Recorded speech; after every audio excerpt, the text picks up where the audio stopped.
Today video we have a 2000 Honda Accord. We did have a leak. The antifreeze was leaking from this from the hose that was coming from the back, and it was leaking all the way coming to the front. So we was able to figure out the leak, fix the leak, and put everything back together.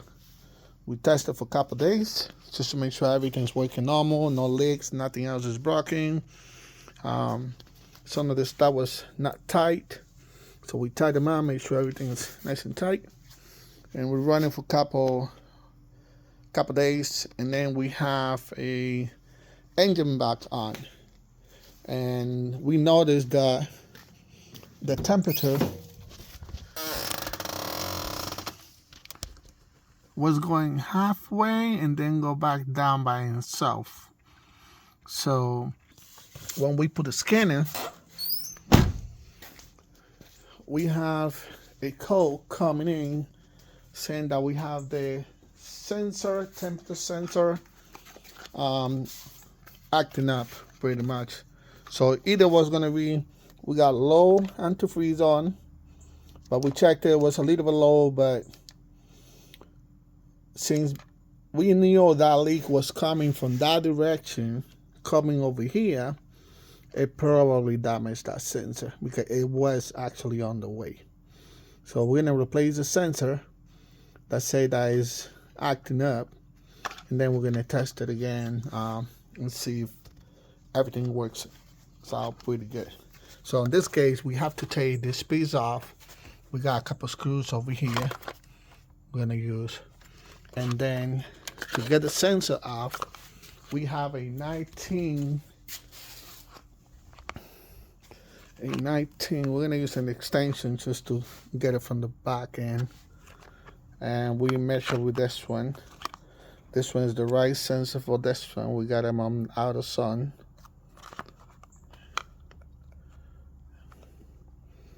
So you got the right part in there in case you need this one. So you got them out of zone. That's what I got this one. So you can see we got the spark plug connection off, and we got it open. That's the sensor we're gonna take out.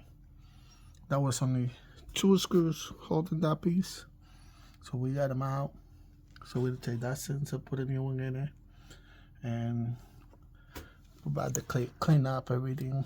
Look like it was leaking some oil on this part, so we're gonna seal it pretty good after we put everything back on, so this doesn't happen. But it was leaking water from here before, so we have to like cut down this more and then reuse it because it was pretty long, so we reused the same piece. If you don't need to replace the switch sensor, that will be this one right here on the top area. That one is easy, it's right there, so you don't have to get nothing off, just the switch, the wire, then the switch, and then take it off, replace it, and you should be all set. In case you need to change that one too. But those will be the only 2 that belongs to this problem. I hope that helps out. But those will be the 3 main things on this case. You got that sensor, or if you don't have enough water here, it could create a engine problem in that case too. It will overheat if it doesn't have too much, but if you have only enough, it could create a engine light on because it needs help. So hope that helps. This is the easiest way to take it out. So I have to use this tilt. Don't know what the name on this one is, but that makes it to get inside there easier. So once it's loose, I just have to do it by hand the rest of it, so it's already loose. So I'm gonna do the rest by hand, do the same thing with the other one to put it back, and then tight it enough to be back in there. Just remember, It has one small little rubber that comes with it that is not on the actual sensor. So when you open the box, make sure that the little rubber doesn't fall off on the floor and then you miss it by mistake. I put it right in there where it belongs so I don't lose it. So I almost lose it when I was at the part store because I didn't know that it didn't fall off of my hands. Ooh, that was close. So just a heads up when you open that box. Be careful when you open it so it doesn't get lost. As you can see, this is the old sensor that is in there. You want to match this one to make sure it's the same as the new one. It look pretty rough. And also when you open it, water's gonna start coming out. You know, the antifreezer is gonna come out. So you might want to do that quick, or just put a cover there until you get the other one ready to put them on there.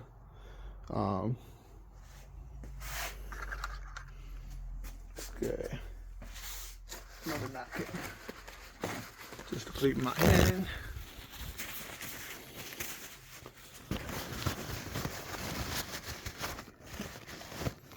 This one really pretty burnt out, so compared to the new one, so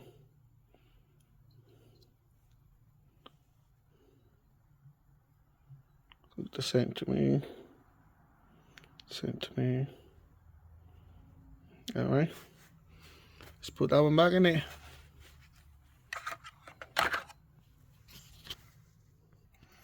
You can see we get water out. You want to do this a little quicker so you don't waste so much.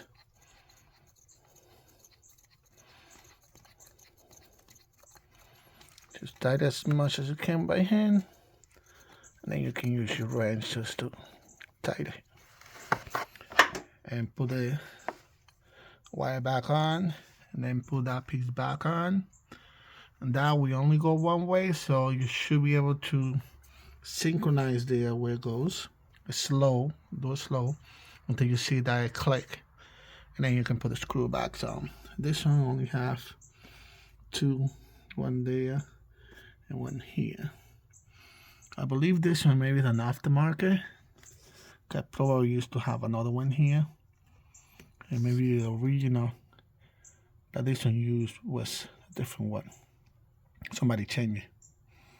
But as long as it's still really good, it should be good. But I think that was the problem before, you see.